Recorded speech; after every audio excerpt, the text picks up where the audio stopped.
You open Instagram and boom, some 18-year-old kid who just sold their company for $50 million.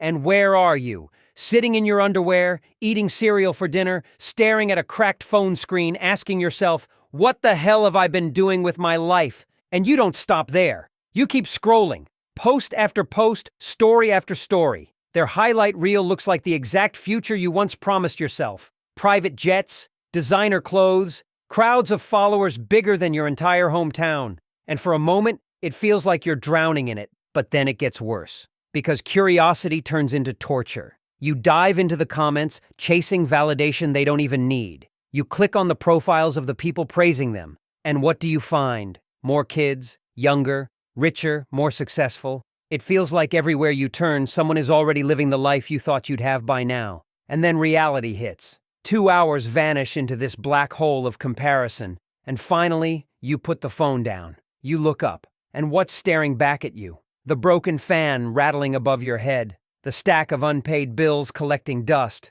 The fridge that leaks every damn time you open it. And right then, it hits you like a freight train you never saw coming. I'm behind in life. But here's the twist. That voice in your head, that crushing story you keep repeating, it's a lie. One of the biggest lies your brain has ever told you. And today, I'm going to rip it apart, piece by piece. Ever heard of Dunbar's number? It's this theory that says we can only maintain about 150 meaningful relationships at any given time. The exact number doesn't matter. What matters is that it's finite. Now, here's where it gets fucked up. We're biologically hardwired to compare ourselves to other people. Back in ancient times, if your neighbor's crops were growing better than yours, you'd pay attention. You'd learn. You'd survive. But social media has hijacked this survival mechanism and turned it into a weapon of mass destruction. Think about it like this. You have what I call comparison slots in your brain. Limited spots where you file away the people you measure yourself against.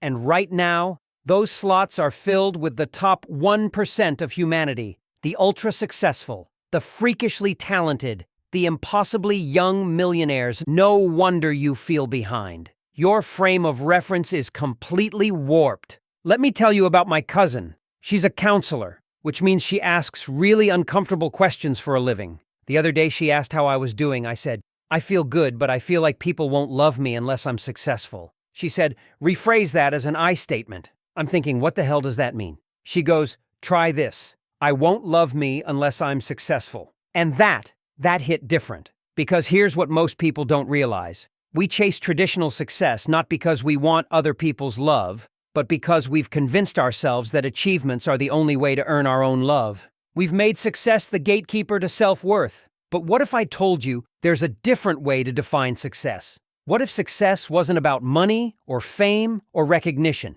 What if success was simply this? Having incredible relationships with people and creating meaningful work. Bam, game changed. Now let's talk about the second part of feeling behind, timing. Young success looks glamorous from the outside, but peel back the layers and it's often pure agony. Let me tell you 2 stories that'll blow your mind. First story is about Lil Xan. Yeah, I was briefly a fan. Don't judge me. This kid blew up in 2018 at 21 years old. Face tattoos, lean addiction, the whole package. For 6 months, he was everywhere. Collaborations, world tours, people getting tattoos to look like him. He was a walking meme with millions of fans. But success at that age, without the wisdom to handle it, it's a recipe for disaster. He called Tupac's music boring in an interview. The internet destroyed him. The hate, the drugs, the pressure, it all collapsed his mental health. I watched this kid scratch up his brand new car with his keys,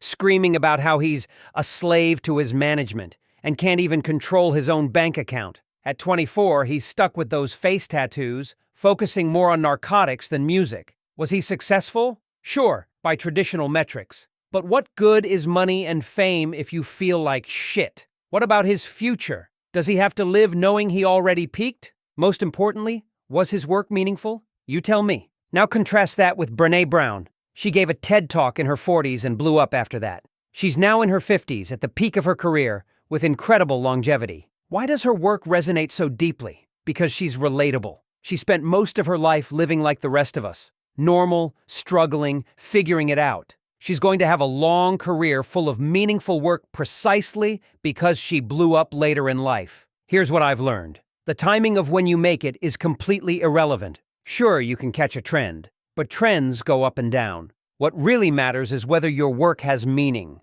Instead of obsessing over arbitrary deadlines, I need to make X by age Y or I'm a failure, focus on creating something incredible. Social media is not on your side. It's designed to make you feel inadequate. But here's the beautiful irony. While we're obsessed with success stories, we actually connect through failures. We relate to struggle. We bond over the hard times. Being relatable is what creates meaningful work. Resonating with people is the whole point. And all those shitty things you're wrestling with, they make you more valuable as a human being, more empathetic, more real, more capable of creating something that actually matters. The struggle unites us. The struggle creates the most meaningful work. The struggle creates the most meaningful relationships. And ultimately, meaning in overcoming struggles. That's what creates self-love. Full circle. Don't let the internet rush you. Nobody posts their failures. Nobody shares their 3 a.m. panic attacks. Nobody broadcasts their rejections or their mental health struggles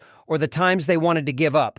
You're comparing your behind the scenes to everyone else's highlight reel. And that's not just unfair. It's impossible to win. Your timeline is your timeline. Your journey is your journey. Your struggle is making you into someone who can create work that actually matters. Stop racing against ghosts. Start building something real. The world doesn't need another overnight success story. The world needs you, with all your struggles, with all your late starts, with all your so-called failures. Because that's where the real magic happens. This is Professor Chalkman. Class dismissed.